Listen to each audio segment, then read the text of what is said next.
I'm pleased to say we're joined by Nikki Hodgson and Emma Wolfe. Good morning to you both, Nikki and Emma. Happy Sunday morning to you. I hope you're having a lovely day so far. All right, let's crack on. The front page of the Daily Mail. This is one that you've picked out, Emma, and this is the headline is pretty clear. Rwanda asylum plan is working. Apparently, some people here seeking asylum have said they want to go back to their home country rather than be sent to Rwanda.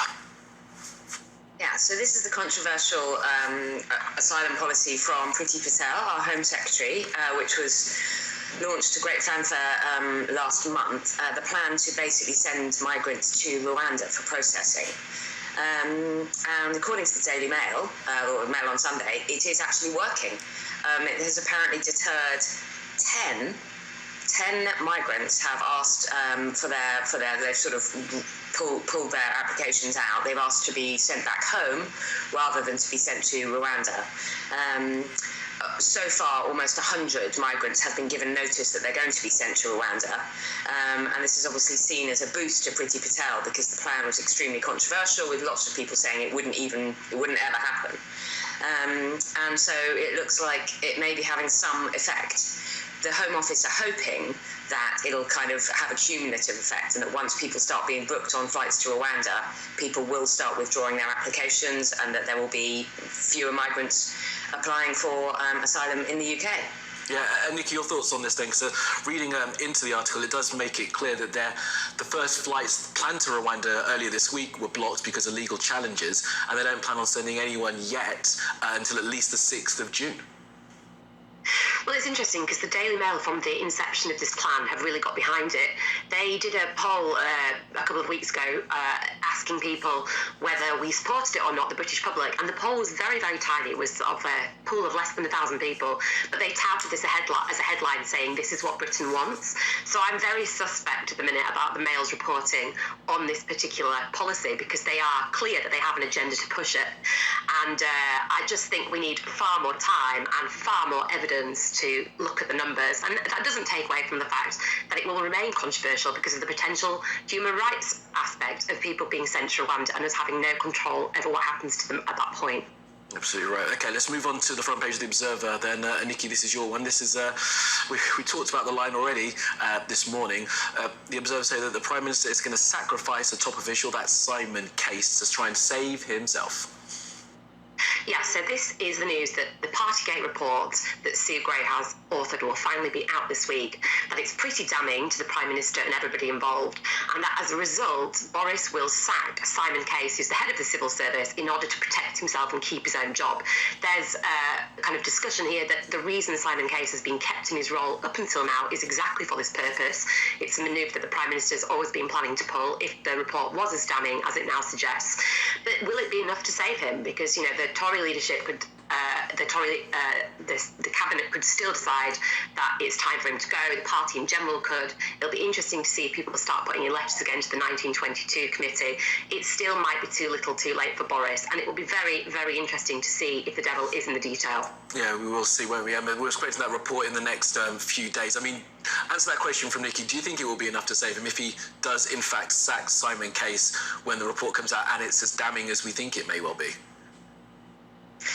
I think probably Boris Johnson has ridden the worst of the Partygate storm now. I think people are far more concerned about the cost of living crisis and about the absolute failure of the Chancellor and Number 10, to be fair, to really address this. Apparently they're warring, they're disagreeing on how to actually tackle the cost of living, questions over windfall tax, questions over what they can actually do to help people. I think, in fact, there are polls and there are articles that we'll cover later on, Kamali, which show that people are far, far more concerned about that than who's actually leading either of the two main parties and who did what and who had a birthday cake when, who maybe had a beer, whether or not they went back to work, all of that. People are facing real crises in their actual lives.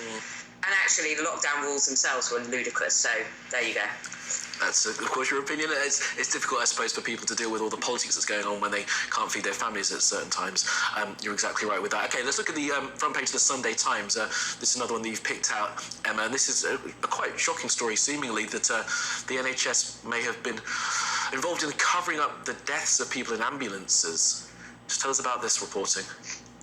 Yeah, I mean, the Sunday Times do some of these fantastic investigations, and this is one of these sort of deep dive investigations. They found an ambulance service in the Northeast, it's called Northeast Ambulance Trust, has over years been routinely covering up some appalling medical scandals and medical mistakes, a catalogue of very, very basic errors in not only ambulance times, arrival times when people are desperately ill, but also basic medical care, resuscitating people when they should have been resuscitated, patients bleeding to death because ambulances didn't arrive, people literally ambulances stopping along the way to fuel up when they had enough fuel to get there. But possibly worst of all is the cover-up afterwards. Not only these basic medical errors happening, but the fact that they were routinely covered up, whistleblowers were silenced. Even in the NHS, there is no place for this. Even non-disclosure agreements, huge payouts to people not to disclose what actually happened in, routine ambulance visits, medical emergencies, when these cases go to coroner's courts. So it's really, really shocking, and it does speak to a wider culture within the NHS, possibly of blame and secrecy and cover-up, rather than, as we've seen in the airline industry, learning from mistakes. And that's surely what needs to happen. We need to learn from, yes, mistakes happen, yes, medical errors happen, but we have to learn from those mistakes. When doctors and nurses and paramedics cannot do that, that is when the NHS is in real trouble.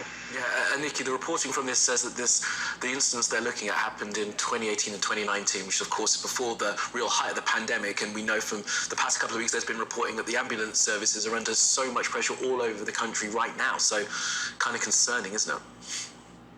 It is concerning, but as ever, it's a lot to do with resources and time pressures and understaffing. We have so many positions in the NHS currently open for doctors, nurses, clerics, all kinds of positions. Many years ago, I actually worked for the NHS as a clinical negligence reporter.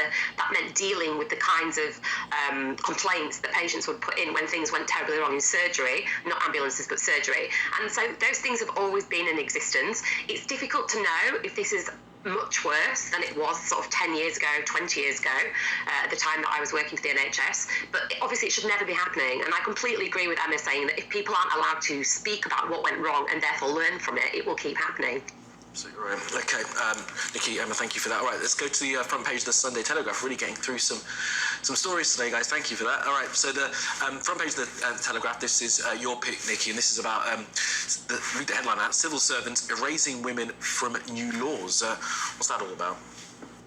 So this is quite a controversial headline, purposefully chosen by the Telegraph, but it's really about the use of gender-neutral language in certain policies and the idea that phrases around women and pregnancy have been written out to allow for trans rights to be recognised. So there's the idea that the phrase pregnant people is just very offensive to women that, generally speaking, are the ones that have children, and therefore it needs to be expunged from the vocabulary.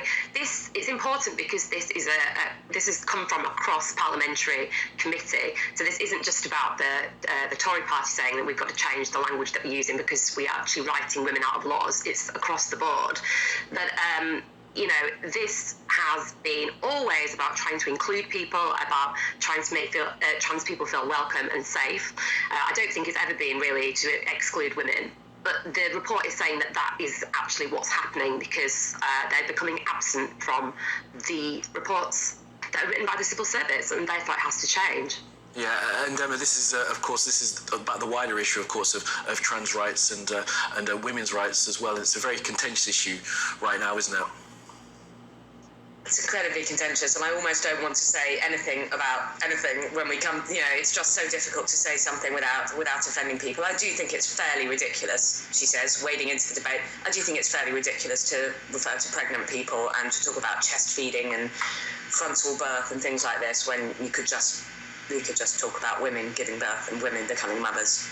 Yeah, it is difficult to wade into the debate, but I do appreciate you both for doing so, because it's an important issue that we should be talking about rather than trying to avoid. All right, Nikki, Emma, thank you so much for that. Back with you in about an hour or so. It's time for more review of the papers. All right, well, still to come here on Sky News Breakfast. We'll have the very, very latest from Ukraine as a senior advisor to the Ukrainian President Volodymyr Zelensky rules out any chance of there being a ceasefire with Russia as Moscow intensifies its battle to try and take the Donbass. We'll have an interview coming up later with someone who is representing the Black Sea port of Odessa. We'll speak to him in the next hour or so to find out how that city is feeling in the light of the fact that the southern port city of Mariupol fell just a few days ago, and Odessa may well be the next target for the Russians once they complete control of Donbass. More on that later in the morning.